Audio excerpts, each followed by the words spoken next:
الكثير من الناس إذا رأى نعمة على الغير يقول ما شاء الله تبارك الله، أو ما شاء الله ما شاء الله، وصاحب النعمة يقول قل ما شاء الله، قل ما شاء الله، قل ما شاء الله. وهذا خلاف سنة النبي صلى الله عليه وسلم، لأن النعمة نعمتان، نعمة عليك ونعمة على غيرك. فإذا كانت النعمة عليك فقل ما شاء الله، عليك في نفسك، في بيتك، في سيارتك، كما قال الله تعالى ولولا إذ دخلت جنتك قلت ما شاء الله. فإن كانت النعمة عليك قل ما شاء الله ما شاء الله، لباسك، سيارتك، ابنك، زوجتك، بيتك، دابتك، ما شاء الله. هذه النعمة تعود لك أنت، فأكثر مما شاء الله، لأن فضل من ربي عز وجل.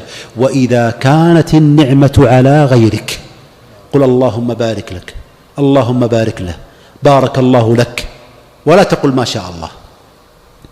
وعلى ذلك نص ابن القيم رحمه الله تعالى، والشيخ عبد الله بن عبد الرحمن أبابطين رحمه الله تعالى، وجماعة من أهل العلم. لماذا؟